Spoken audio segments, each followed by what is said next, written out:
تو میرے عزیز بھائی اور دوستو، کہ اللہ کے راستے میں نکلنا اور اللہ کی مدد کو اپنی آنکھوں سے دیکھنا جیسے صحابہ نے دیکھا۔ اللہ کی طاقت اور قدرت آج بھی موجود ہے۔ اللہ اسی طاقت اور قدرت کے ساتھ موجود ہے جس طاقت اور قدرت کے ساتھ اللہ صحابہ کے زمانے میں موجود تھے۔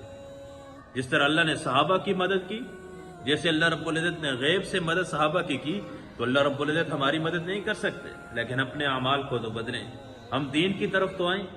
حضرت ابو ہریرہ رضی اللہ تعالیٰ عنہ سے مروی ہے، فرماتے ہیں میں خود اس غزوے کے اندر، خود اس لشکر کے اندر موجود تھا جب اللہ کے نبی نے بحرین کی طرف ہماری تشکیل کی اور علاء بن حضرمی ہمارے امیر مقرر ہوئے، سپاہ سالار ہیں۔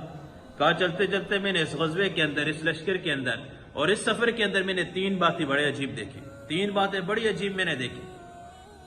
اللہ کی مدد تھی۔ کہتے ہیں کہ جس وقت ہم پہنچے، آگے سمندر ہے، علاء بن حضرمی نے ساری جماعت کو، صحابہ کی جماعت کو جمع کیا، ترغیب دینے کے بعد کہا کہ اللہ کا نام لے کے اپنے گھوڑوں کو ڈال دو۔ اب علاء بن حضرمی کا یہ جملہ کہنا کس ایمان کی دلالت کرتا ہے کہ ان کا ایمان کتنی اونچی سطح پہ تھا۔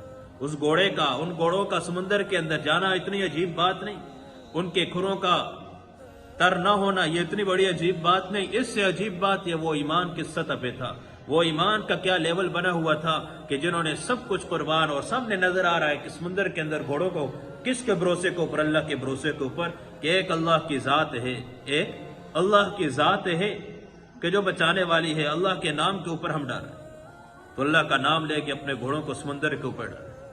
تو کہتے ہیں سمندر پار کرنے کے بعد کہتے ہیں کہ ہمارے جو گھوڑے تھے ان کے کھر بھی گیلے نہ ہوئے۔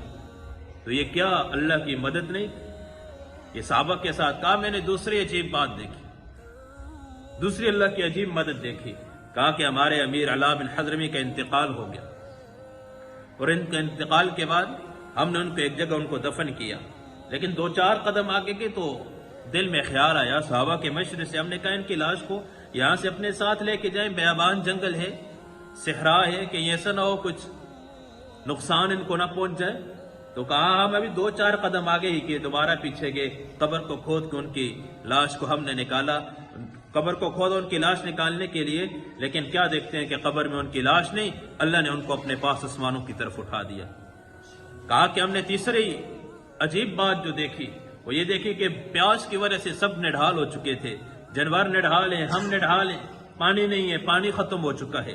کہا علاء بن حضرمی کے پاس کے کہ دعا کریں اللہ رب العزت بادل بھیجیں، پانی برسائیں۔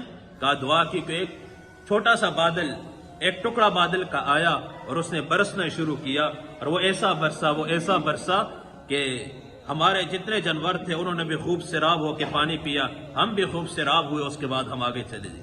تو یہ اللہ کی مدد تھی۔ اللہ رب العزت اپنی مدد کا اظہار کرتے ہیں، اللہ اپنی مدد یوں پھر اللہ دیتے ہیں جب انسان اللہ کو ہو جاتا ہے۔